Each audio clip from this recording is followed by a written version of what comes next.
The moment he saw her, time didn't just slow, it shattered.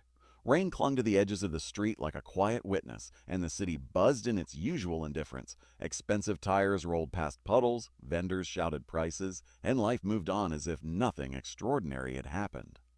But for him, standing beside his sleek black car, everything froze in place. His breath caught somewhere between his chest and his past. Because across the street, behind a modest wooden stall stacked with fruits and warm food containers, stood the woman he once called home.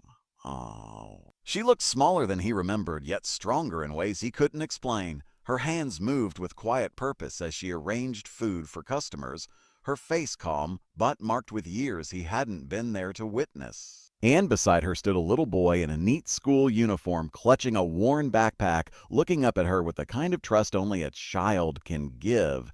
Their son. If you believe in kindness, second chances, and the power of love to rewrite even the most broken stories, take a moment right now to like, comment, share, and subscribe. Because what happens next might remind you that it's never too late to become the person you were meant to be. He hadn't meant to stop there. His driver had taken a wrong turn through the older part of the city, and he had stepped out, irritated, intending to stretch his legs for a moment. But fate has a way of placing people exactly where they need to be, even when they don't deserve it. Years ago, he had walked away from everything that mattered. Back then, he was a man obsessed with ambition, consumed by the hunger to rise, to dominate, to build an empire that would make the world remember his name. He believed success required sacrifice, and without hesitation, he placed his family on the altar. His marriage became collateral damage. His promises dissolved into excuses, and his love turned into something distant and unrecognizable. She had begged him once, not for wealth, not for luxury, but simply for presence, for partnership, for the kind of love that doesn't disappear when things become inconvenient. But he had been too busy chasing numbers, contracts, and validation from people who would never truly care about him. And then one day she left. Not dramatically, not angrily. She left quietly, with dignity, carrying only what she needed and the child growing inside her. He had assumed she would come back. He had assumed she couldn't survive without him. He had assumed wrong. Now, years later, he stood on a wet street watching the life she had built without him. The boy adjusted his backpack and looked up at her, his small hand reaching for reassurance. She placed her hand gently on his shoulder. A simple gesture that carried more love than he had given in years. There was no bitterness in her expression, only focus, only resilience. It broke something inside him. He had everything now. Towers with his name etched in glass, accounts overflowing with money, people who greeted him with forced smiles and calculated respect. But none of it had prepared him for this moment. The quiet, undeniable truth that the life he had abandoned had survived without him, and perhaps even thrived in its own humble way. A customer approached her stall, and she smiled politely, serving food with careful attention. The boy stepped aside, waiting patiently, his eyes occasionally drifting toward the man in the suit who couldn't stop staring. Their eyes met. It was brief, almost accidental, but it carried the weight of years. The boy didn't recognize him, of course. To him, this was just another stranger in a city full of strangers. But there was something in that gaze, something innocent yet searching, that made the man's chest tighten. He took a step forward before he even realized what he was doing. The sound of his shoes against the wet pavement felt louder than it should have. Each step carried hesitation, regret, and a fear he had never felt before. He wasn't afraid of losing money or power. He was afraid of facing what he had lost long ago. She noticed him then. Her hands paused for just a fraction of a second. It was subtle, almost invisible to anyone else, but he saw it. He saw the recognition flicker across her face, followed by something deeper, something guarded. Not anger, not even sadness. Distance. That hurt more than anything else. He stopped a few feet away, unsure of what to say, unsure of who he even was in this moment. The man who had once spoken with authority and certainty now struggled to find even a single word that didn't feel hollow. She finished serving her customer before turning fully toward him, her posture straight, her expression composed. The years had changed her, not by breaking her, but by strengthening her in ways he had never taken the time to understand. The boy looked between them, sensing something unspoken. The air felt heavy, as if the past itself had stepped into the present and demanded to be acknowledged. He wanted to apologize. He wanted to explain. He wanted to undo every mistake he had ever made. But none of those things felt enough. Words seemed meaningless compared to the life she had been forced to build on her own. Rain began to fall again, softly at first, then steady, as if the sky itself had decided to bear witness to this moment of reckoning. He noticed the small details then, the worn edges of the stall, the careful way she had arranged everything to make it look presentable, the effort behind every little thing. This wasn't just survival, this was dignity, and he realized something that shook him to his core. She had never needed him to succeed, she had only needed him to stay. The boy shifted closer to her, his small hand gripping her apron. She placed her hand over his, instinctively protective, instinctively loving. It was a bond built through years of shared struggle, of quiet sacrifices, of moments he had never been there to witness. He felt like an outsider looking into a life that should have been his, but wasn't. The world around them continued moving, cars passing, people talking, life unfolding, but within that small space, everything felt suspended in something deeper, something raw and unspoken.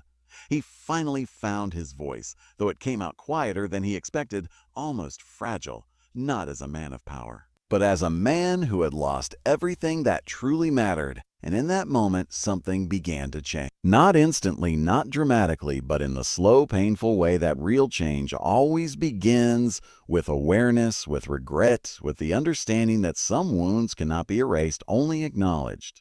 Days passed, but he couldn't forget what he had seen. The image of her standing there, strong yet weathered by life, stayed with him. The boy's face lingered in his thoughts, a constant reminder of the years he had missed. The first steps, the first words, the countless small moments that build a father's place in a child's life. For the first time in years, his success felt empty. He began returning to that street, not every day, not in a way that would draw attention, but often enough that it became a quiet routine. Sometimes he would sit in his car, watching from a distance. Other times he would walk by, blending into the crowd, observing the life he had once abandoned.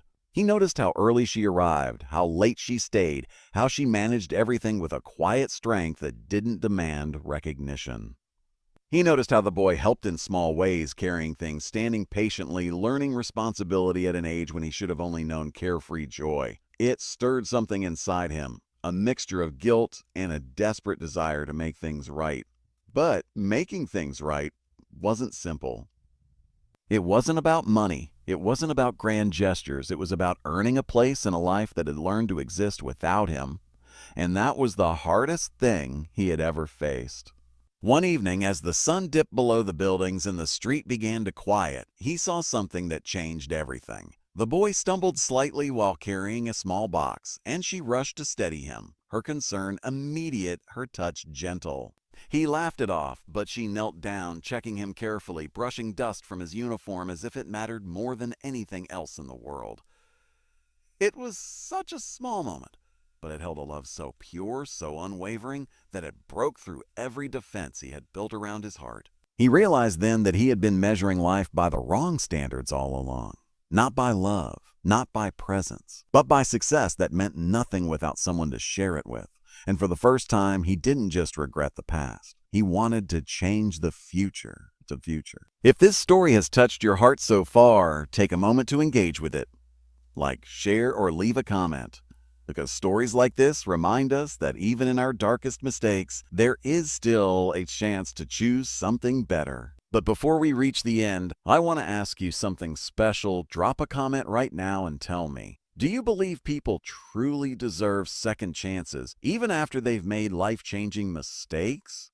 Because what happened next would test that belief in ways no one could have expected. The next time he approached her, he didn't stop at a distance. He stepped forward not as a billionaire, not as a man of status, but as someone who finally understood the weight of his own absence. And for the first time in years, he was ready, not to reclaim what he had lost, but to earn, slowly and humbly, whatever place they might allow him to have. The rain had stopped, but something far more important had begun. And sometimes that's where real stories start. Not in perfection, not in triumph, but in the quiet, trembling decision to become better than who you used to be. The next time he stepped toward her, the air felt different.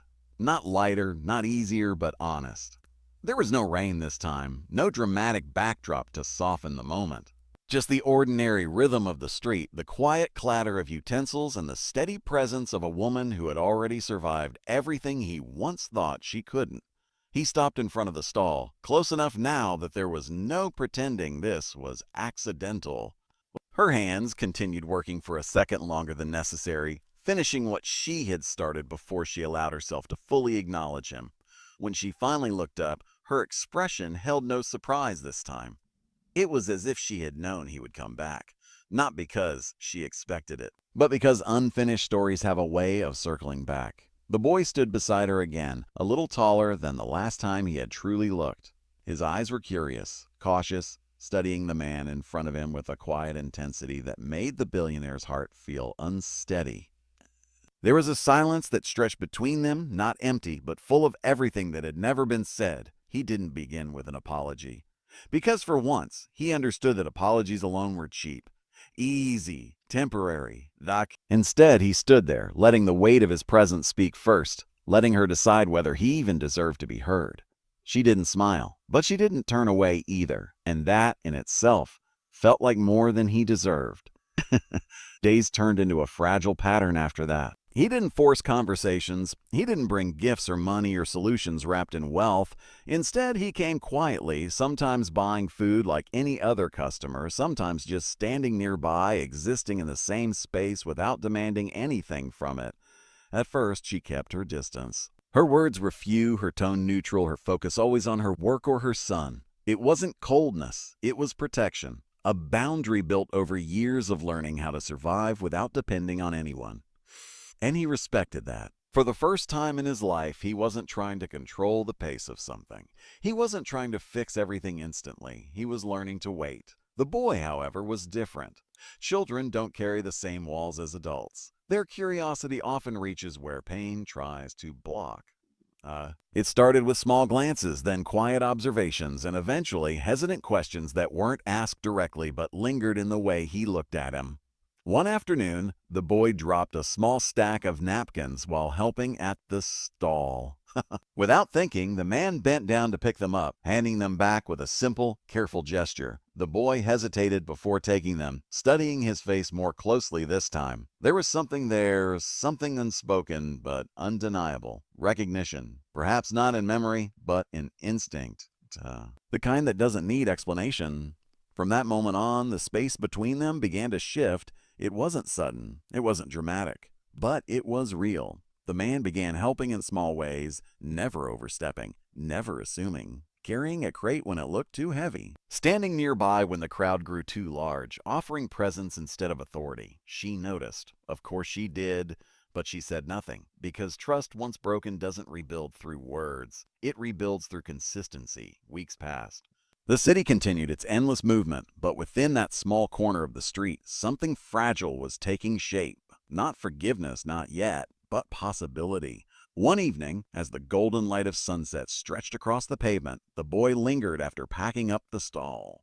His mother was busy counting the day's earnings, her focus elsewhere for just a moment. The boy stepped closer to him, his small voice finally breaking the silence that had lived between them. He didn't ask who he was. He asked why he kept coming back. The question was simple, but it carried the weight of everything. The man knelt slightly, lowering himself to the boy's level, his voice steady but filled with something deeper than confidence. Truth. He didn't give a perfect answer. He gave an honest one, because he had missed too much, because he had made mistakes he could never undo. Because sometimes the only thing left to do is show up and hope it means something. The boy listened quietly, his expression thoughtful in a way that felt far older than his years. And then, without fully understanding why, he nodded. It wasn't acceptance, but it wasn't rejection either. And that small moment felt like the beginning of something the man had once believed was lost forever. That night, as they closed the stall, she finally spoke more than a few words to him. Her voice was calm, but it carried a depth that made every word matter. She didn't ask for explanations. She didn't revisit the past, she simply acknowledged the present. And in that acknowledgement, there was something powerful, a silent agreement that whatever this was, it would move forward slowly, carefully, without pretending the past didn't exist. From then on, things began to change. Not in grand cinematic ways, but in the quiet, meaningful details that define real life. The boy began to smile when he saw him. At first it was small, almost hesitant. Then it grew. The kind of smile that comes from familiarity, from comfort, from the gradual realization that someone isn't going to disappear again. The man started adjusting his life. Meetings were rescheduled. Priorities shifted. Time, once his most guarded resource, became something he was finally willing to give. Not to his empire, but to a little boy and a woman who had once been his entire world. He learned things he had missed. The boy's favorite subject in school. The way he struggled with certain words but refused to give up. The quiet pride he felt when helping his mother. He learned her strength in a new way, too. Not just as someone who endured hardship, but as someone who transformed it into something steady, something dignified. And slowly, almost imperceptibly, the distance between them began to close. Not completely, not perfectly, but enough. One evening, as the three of them stood together closing the stall, the boy reached for both of their hands without thinking. It was such a natural gesture, so innocent, so unplanned, but it changed everything, because for the first time they weren't standing as separate pieces of a broken past. They were standing as something that could perhaps become whole again. The man felt his chest tighten, emotion rising in a way he no longer tried to suppress. She looked at their joined hands, then at him. There was still caution in her eyes, still history, still pain. But there was something else too. A quiet, fragile softness that hadn't been there before. Not forgiveness, but the possibility of it. If this story has touched your heart, don't just watch in silence. Like this video, share it with someone who believes in second chances, and leave a comment below. Your support keeps stories like this alive and reminds others that change is always possible. Because in the end, this wasn't a story about wealth or loss. It was about choice, the choice to walk away, and the harder, braver choice to come back, not expecting anything, but willing to earn everything. The city lights flickered on as night settled in, casting a warm glow over the street that had once witnessed their separation. Now, it witnessed something else. A beginning. Not perfect, not guaranteed, but real. And sometimes that's enough. Because the most powerful transformations don't happen in a single moment. They happen in the quiet decision to stay, even when leaving would be easier.